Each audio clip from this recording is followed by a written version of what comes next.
vai dominar o mundo? Quem dominar a mente. Agora, pro bem ou pro mal? Exato. Porque tudo isso... Não, porque a gente, esse lance de dominar a mente é muito real o que você tá falando, né? Tá cada vez mais difícil ter foco, tá cada vez mais difícil de você entender que sua vida é boa e não ruim, porque os estímulos são tantos que você não consegue mais...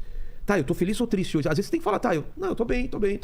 Não é? Exatamente. Você fica confuso, fala, não, hoje eu tô bem, por que eu tô com essa... Ah, foi porque uma coisinha te chateou. De nada. De nada, e você tem que ficar toda hora controlando sua cabeça pra entender que você tá bem, né? Exatamente. E eu não me lembro disso quando eu era mais novo, porque as coisas demoravam pra acontecer. Nossa, né? tinha uma geração mudava. A média era de 20 anos, hoje uma geração muda de 5 a 10 anos. E o que você acha essa coisa de você não ter um emprego garantido ou uma função garantida? Como isso na cabeça das pessoas? Porque meu pai sabia que Exatamente. ele ia ficar décadas trabalhando no mesmo emprego. Hoje eu não sei o que eu vou estar fazendo daqui a um ano. Isso é bom ou ruim? Eu acho muito interessante, assim, porque a gente começa a lidar com uma maior realidade da vida, né? Que a gente não controla nada. Não controla. E que a vida é uma grande instabilidade.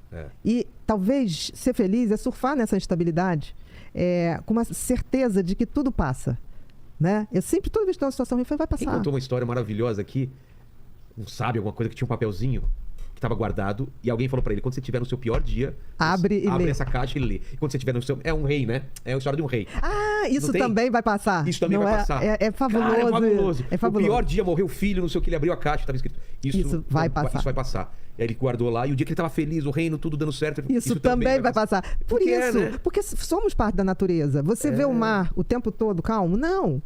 Você vê a maré vem, volta, destrói, a lua troca, a tempestade cai, o sol volta. Então, nós também somos assim. Apesar da gente achar, não, dominamos a natureza e nada acontecerá. É o controle da cabeça de entender isso. Que a gente é parte dessa natureza. Se a gente é parte, vai acontecer maré alta, maré baixa. É tão difícil, né? É difícil, mas é a coisa mais real que tem. Então, assim, se você entende isso, fica muito mais fácil para passar pela vida e fica muito mais fácil se reinventar. Mas pra gente que é mais velho, é muito fácil. Agora, pra um adolescente, pra ele qualquer coisa é a pior coisa do mundo, né? Eu lembro quando eu era adolescente, era aquele sofrimento. Hoje ainda acho que é pior, porque os adolescentes hoje estão num padrão... Mas eles têm que alcançar... É um sarrafo muito alto. Antes você competia com, um sarrafo com 40 muito pessoas. alto. Hoje em dia você está competindo com o mundo inteiro. Não, e a mentalidade, assim, o meu amigo da escola é meu inimigo no processo competitivo. E, na realidade, o boom humano, assim, de evolução foi quando a gente colaborou uns com os outros. A vacina. A vacina do Covid. Assim, quando eu era moleque, a gente não se via como competidor. Era tudo uma mesma turma, tava todo mundo junto, pra bem e pra mal. Hoje não. Hoje você tem os grupinhos, né? Você tem aquele grupo. Popular. Tem o popular, tem o dos nerds, tem o dos esquisitos. Cara, é terrível. Mas sempre teve grupos, né? A gente sempre teve grupos, mas era diferente, eu acho. Diferente. Né? Não separava, né? Não era tão assim. Hoje é uma coisa tão padronizada. Eu era do grupo médio. Por exemplo, eu tinha assim umas 5 amigas, que a gente era mais pra nerd. CDF, mas, né? Mas a gente se dava com todo mundo. Então, mas por outro lado, eu era do grupo do pessoal que jogava bola, do pessoal que se enturmava, eu jogava bola. E ao mesmo tempo era o cara que era o nerd que estudava. Então, assim, os grupos se misturavam. Eu conseguia. Né? A gente, eu me lembro que a gente tinha muita facilidade dessa coisa da cola. Era uma coisa que a gente estudava porque estudava, né? Tudo isso que a gente tá falando é meio que um pouco do que a gente tá falando, esse lance de mente inquieta. Eu acho que a palavra perfeita é inquietação da mente, né? Inquietação. Ela tá sempre inquieta, ela tá sempre sendo testada. Uns mais, outros menos. Existem aqueles que nascem com essa inquietação. Porque o que é uma mente inquieta? É uma mente que tem mais pensamentos que a média, numa velocidade maior que a média. Isso é genético? Isso é genético. É mesmo? Isso tem um componente genético. Não existe um diagnóstico de TDAH, que é o transtorno de déficit de atenção, que eu nem gosto de chamar de déficit de atenção, eu gosto de chamar de instabilidade de atenção. Por quê? Porque são pessoas que, diferente, assim, déficit parece que é sempre ruim. Pra baixo. Pra baixo. E essas pessoas não, essas pessoas como nascem com o lobo frontal, que é o grande maestro da orquestra cérebro, que coordena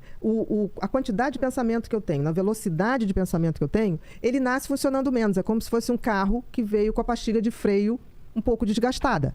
O que acontece com uma pessoa assim? Ela pensa mais rápido, numa velocidade maior. Então, ela se perde nos seus pensamentos. Não viu que agora há pouco eu falei o que eu estava falando, Vilela? Porque um pensamento já estava levando o outro. Entendi. Exatamente. Então, não é uma desatenção, é uma dispersão. É um excesso De informação. E de conexões para assuntos. Então, por exemplo, eu sou uma pessoa que se eu não anoto as minhas ideias, se perdem. É como, vamos fazer uma analogia com navegar na internet, é como se abrisse várias janelas ao mesmo tempo de vários sites. E quando você fala, cara, o que eu tava pesquisando mesmo? Você começa a ver um assunto que te leva a outro, aí você vai ver o mapa da cidade, aí você vê, que legal isso aqui. Onde que eu tava? Quando você falou, né? Eu tô vendo o filme que eu vou ver. A gente fica tanto procurando que não vê filme. Não vê filme. Porque aí você vai ler a sinopse de um, a sinopse de outro. Então, todo mundo é um pouco assim. Tem umas pessoas que...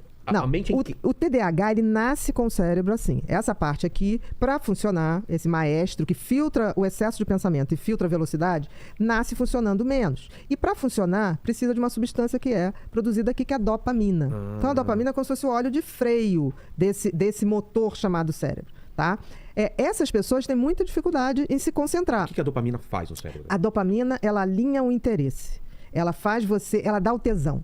Ela foca. Ela faz um triângulo invertido. Exatamente. Como tem menos dopamina, o que acontece com o TDAH? Ele vai buscar coisas que liberem dopamina para melhorar o seu funcionamento. Então, a gente busca comportamentos de risco, a gente quer coisas que viciam. É por isso que gente que tem TDAH tem um foco absurdo em alguma coisa. Exatamente. Como o Gaveta que veio aqui, ele tem TDAH, mas quando ele tá editando... Não, aí é 8 horas, 9 horas, 10 horas. Aí entra no flow. Entendi. Aí entra no flow, nada mais existe. Por isso que eu não gosto do termo déficit. Porque na realidade, quando ele tá sem o tesão, ele viaja em tudo. Fica flutuando. Flutuando. Quando ele está com alguma coisa que ele gosta, ele é capaz de ter um hiperfoco. Entendi. Aí é o contrário. Por isso que eu falo que é a instabilidade da atenção. Hiperfoco. Aí ele faz o hiperfoco. E no hiperfoco, olha que interessante, porque todo mundo fala muito das coisas ruins do TDAH. Realmente, no início... Desatenção, hiperatividade e impulsividade. Porque esse cérebro, ele capota nele mesmo, né? Nos pensamentos. Mas tem uma coisa sensacional. Se você pensar, o que é uma ideia, Vilela? É um pensamento que se cruza com o outro.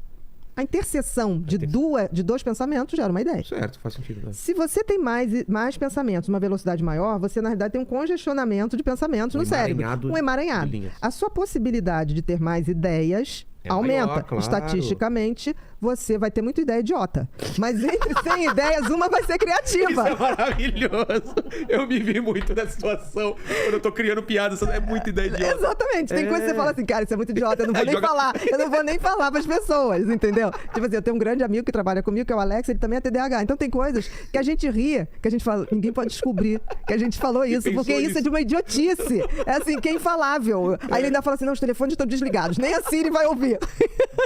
Você tentando ver uma coisa pra pagar as contas, de repente vem pasta de amendoim na sua cabeça e você começa exatamente. Cara, agora, de onde veio isso? Agora, você também tem que entender o seguinte, se você tem esse cérebro turbinado, você vai ter 1 milhão de ideias. Se você treinar isso pra escoar pra Outra coisa, anote. Uma pessoa que tem TDAH tem que ter um caderninho, porque as ideias chegam, se você não anotar, bicho, vai embora, porque vem um outro turbilhão de coisas. Então, por exemplo, se eu não posso anotar, eu sou a louca que ligo pros amigos e falo, olha, anota essa ideia que eu tive aí, olha, você entendeu direitinho? Eu deixo o áudio pra todo mundo. Vou te dar uma dica que eu faço.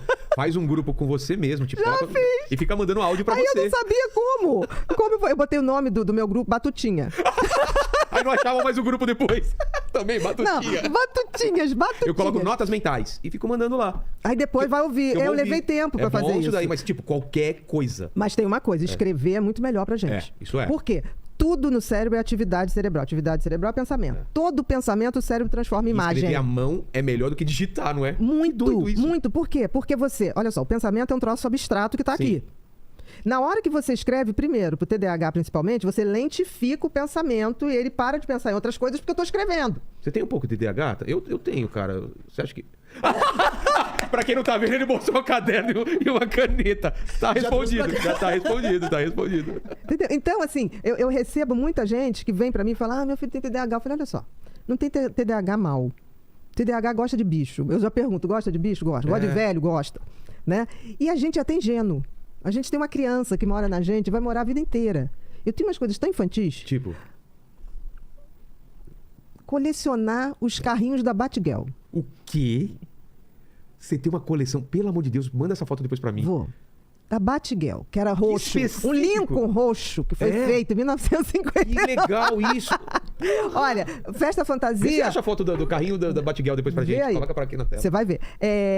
Coisas assim, bonequinhos. Mas isso o quê? Minions. Eu brinco com aquelas coisas. Tanto que, por exemplo, criança vai na minha casa, eu já tenho sobrinho neto. Parece a Disneylândia. Aí eu